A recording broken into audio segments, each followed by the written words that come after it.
And welcome to Lostein, and today we will consider a topic that is called TIP. And TIP stands for Test Identification Parade.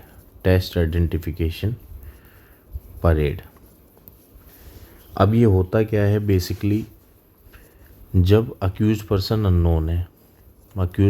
Unknown है तो accused की identity को verify करने के लिए जो witnesses हैं किसी ऑफेंस के या फिर विक्टिम्स हैं, वो एक प्रोसीजर के तहत आइडेंटिफाई करते हैं अक्यूज्ड पर्सन को आइडेंटिफाई करते हैं। एंड ये जो सारा पार्ट है ये आपका इन्वेस्टिगेशन का प्रोसेस है। अब इसके 2-3 मकसद होते हैं। टीआईपी क्यों होती है? बेसिकली टीआईपी इसलिए भी होती है कि आपकी जो इन्वेस्टिगेशन है वो सही जा रही है कि नहीं जा रही,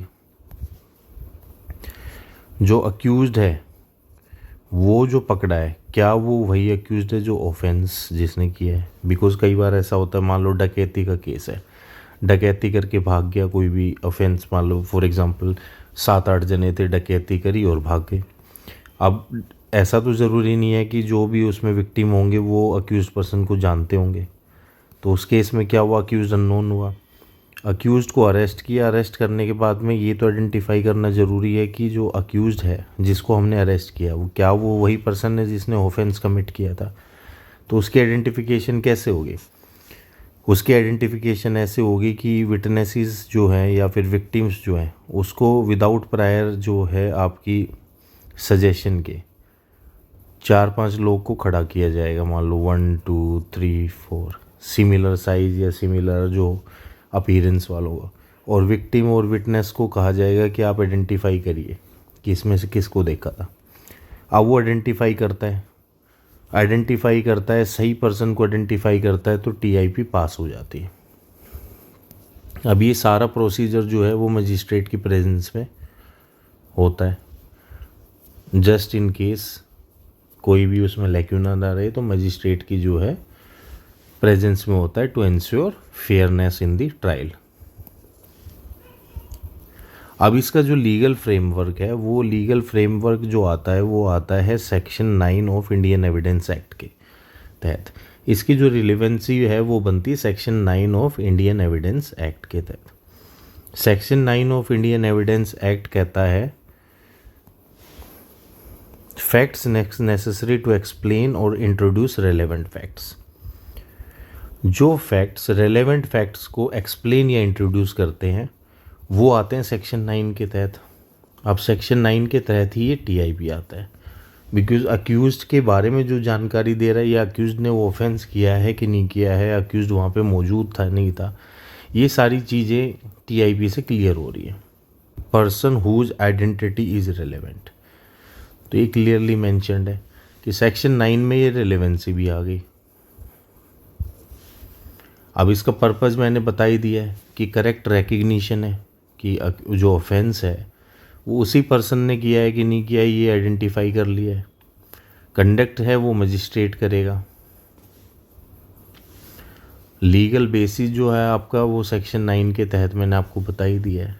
अब एडमिसिबिलिटी क्या है कि एडमिसिबिलिटी ऐसी है कि इसकी जो एविडेंसरी वैल्यू है कि टीआईपी क्यों करी गई है। और समटाइम्स इन केस ये होता है कि टीआईपी को हम नेगलेक्ट भी कर देते हैं, मना भी कर देते हैं, तो उसका क्या रिपरकशन है। बेसिकली जो टीआईपी है वो आपका substantive piece of evidence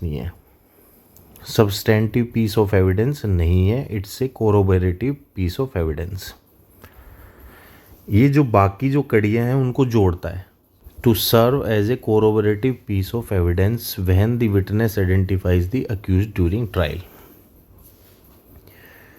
A test identification parade under section 9 of Indian evidence is not a substantive evidence. Basically ये क्या है, corroborative evidence है।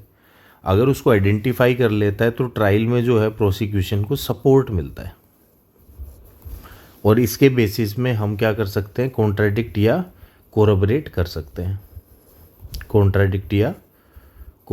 कर सकते हैं। अब इसकी कुछ लिमिटेशंस भी हैं इस टीआईपी की। टीआईपी की लिमिटेशंस ये हैं कि कई बार जैसे डिले हो जाता है। टीआईपी में अगर डिले हुआ कंडक्ट करने में, तो ये एक तो पहले ही कोरोबरेटिव पीस ऑफ एविडेंस है, उसके बाद भी इसकी एविडेंसरी वैल्यू और घट जाती है अगर थोड़ा सा डिले हुआ तो, because the accused person can take objection कि मेरी आइडेंटिटी ऑलरेडी रिवील्ड हो गई थी। अब जब ऑलरेडी रिवील्ड ही हो गई थी आइडेंटिटी, तो टीआईपी का जो पर्पज़ है वो ख़त्म हो गया। बिकॉज इसमें जो मेन आपका कंसिडरेशन है वो है कि आइडेंटिटी रिवील नहीं होनी चाहिए पहले, मतलब at the time of offence देखा, लेकिन उसके बाद में आइडेंटिटी रिवील नहीं होनी चाहिए, जान पहचान नहीं होनी चाहिए। बट बेसिकली क्या होता है, during the course of investigation कहीं ना कहीं समटाइम्स टीआईपी कई बार डिले हो जाती है, जिससे कि इसकी और एविडेंसरी वैल्यू घट जाती है। कई बार इनकरेक्टली इसको कंडक्ट किया जाता है। पुलिस थाने में जो है टीआईपी को कंडक्ट करा जाएगा और पुलिस थाने में ही जो है उसको साइन करके कहा जाएगा कि विटनेस ने पहचान लिया है, तो ऐसी टीआईपी की जो वैल्यू है वो बिल्कुल घट जाती है, उसकी कोई एविडेंसरी वैल्यू नहीं है। It must be conducted before the magistrate fairness के लिए। अब मैं सारी जो डिस्कशन है वो इसलिए कर रहा हूँ क्योंकि सुप्रीम कोर्ट ने recently in the case of Vinod versus state of Chhattisgarh में ये डिसाइड किया है कि पर्सन जो कि विटनेस भी हो सकता है, विक्टिम भी, हु आइडेंटिफाइड ए पर्सन और एन आर्टिकल इन टीआईपी की आइडेंटिफिकेशन हो गई है, टीआईपी कंडक्ट हो गई है, but that person what knows examined in trial, क्योंकि एग्जामिनेशन होता है, एग्जामिनेशन के दौरान में चीफ भी होता है, क्रॉस भी होता है, तो उस टीआईपी की जो रिपोर्ट है विच मे बी यूजफुल टू कोरबरेट और contradict him would lose its evidential value for the purpose of identification. तो जो आइडेंटिफिकेशन के लिए वो टीआईपी करी थी वो बेसिकली इन वेन हो गई, इनफ्रक्चुअस हो गई, और उसकी कोई एविडेंसरी वैल्यू नहीं है, जो कि एक महत्वपूर्ण पीस ऑफ एविडेंस हो सकता था ड्यूरिंग ट्रायल और किसी अक्यूज को कन्विक्ट या एक्विट करने में हेल्पफुल हो सकता था। वो अब टीआईपी जो है एविडेंसरी वैल्यू लूज कर चुकी है if the person who was included in the TIP proceedings was not examined. Thank you.